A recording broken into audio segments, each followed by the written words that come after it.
So what is up, guys? Nick here, helping you to master your technology. In this episode, we're going to take a look at the Samsung Galaxy S23 Ultra and help you decide if this is going to be the phone for you. I've had it for about 1 month and I want to share with you my honest experience in detail, pretty much everything I have learned.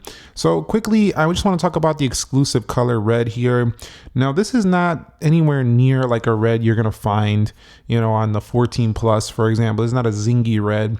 It has more of an orange-ish look, or more of a coral look, I would say. Some people say it looks more orange. It's pretty nice though. It's got like a matte texture to it, so it feels very nice, and I've grown to really like this color. I really think it's very clean how they went with a black frame here. I really like that because this type of frame stays clean most of the time. You can see right there, versus something more like a polished frame, which can show more scratches and stuff like that. So I'm a real big fan of that. I just wish the red was a little more red, actual red, than this colorway, but it'll do. It's still custom. You're not going to see many people with that color option. Now, this phone also, you'll see, does come included with an S Pen, which is the only, flagship phone out there really that's giving you this feature. And Samsung basically pioneered this as their own thing.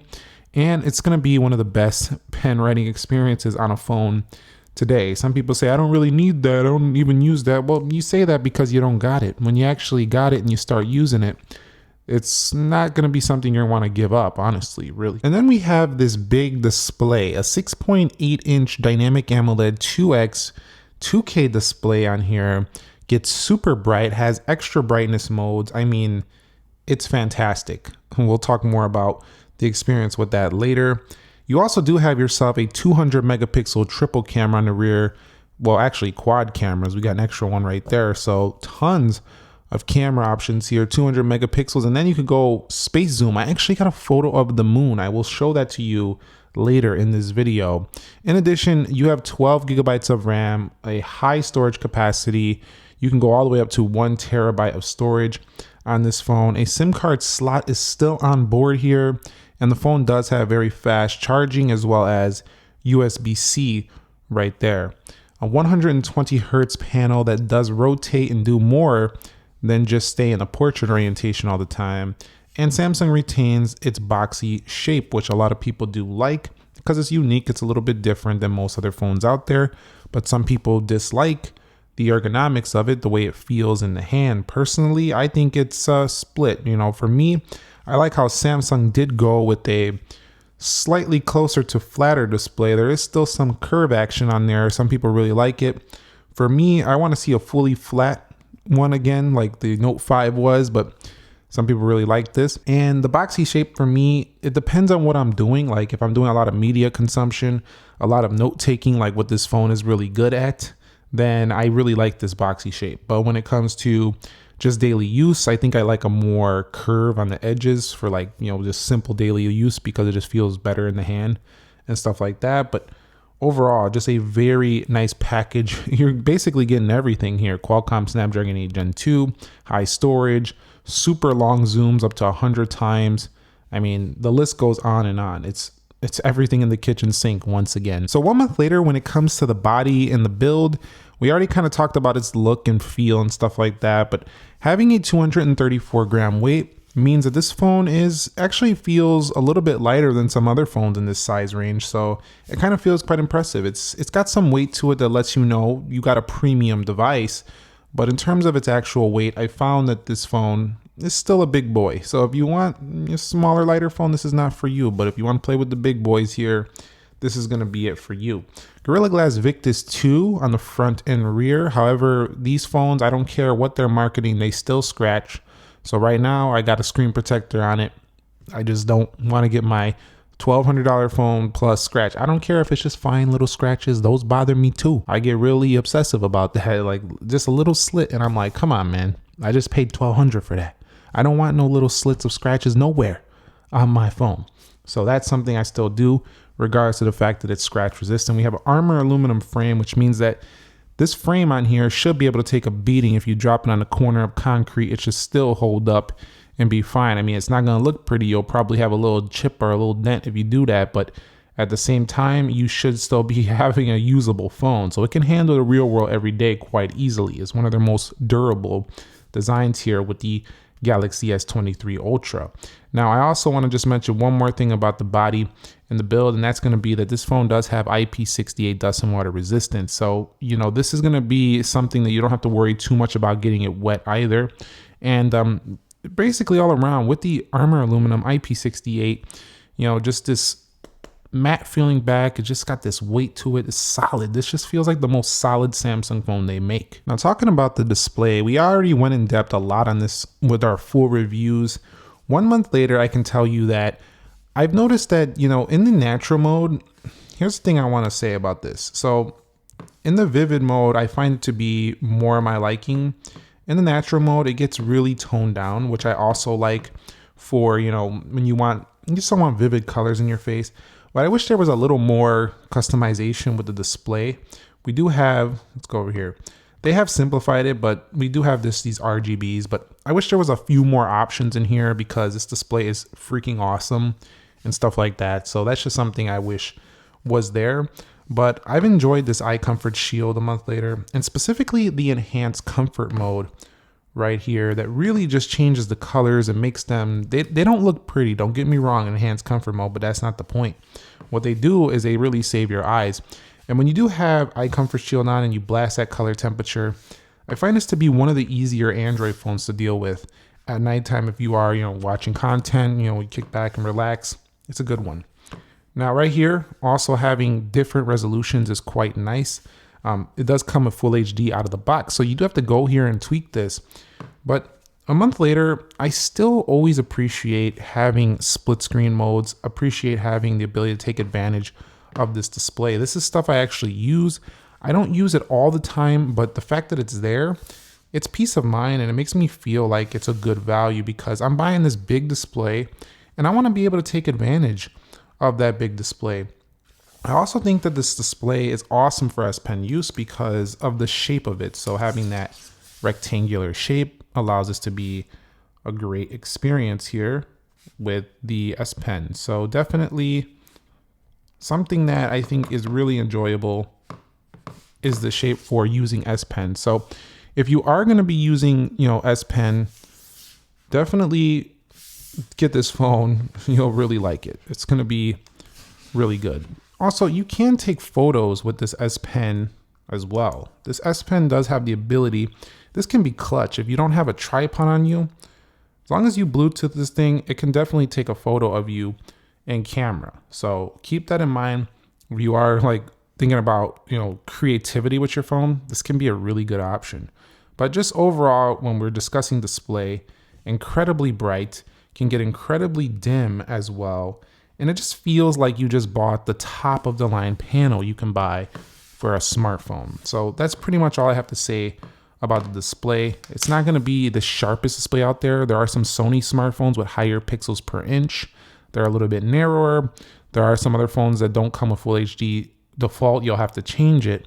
But in terms of versatility, this is probably the most versatile smartphone display on the market with the most vivid and saturated colors, with also the ability to tweak them to a more natural tone if you like that. My thoughts on software is that Samsung phones have felt like, Samsung phones for the longest time, and this one feels no different.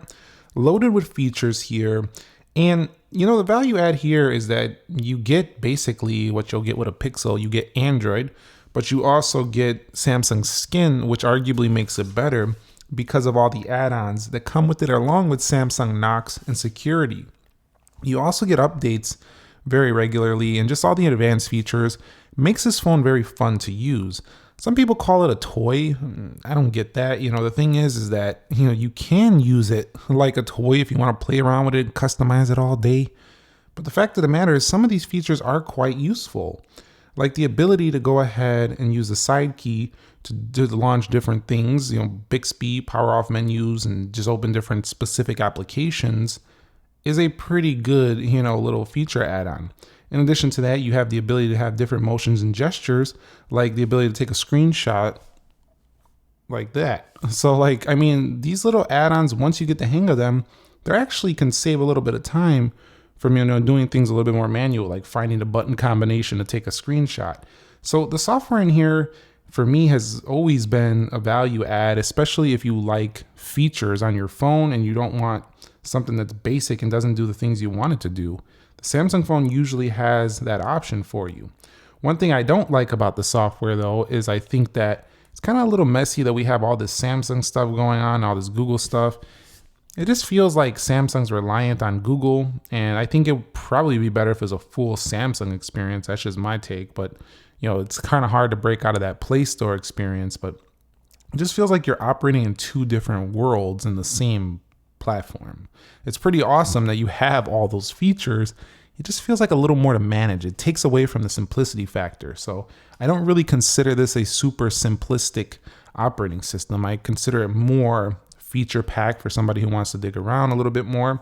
And while you can just set up some icons and make it super simple, I just think that it doesn't have that overall simplistic feel once you actually start playing around and start using the device, to its full potential. So yeah, that's it. Other than that, a month later, I think it's awesome. Everything you can do, it definitely commands its price tag with all the stuff you can do with this beast of a smartphone. This is not only a business class phone, it could also be great for just somebody who wants to watch a lot of media, who has poor vision, they want a larger display.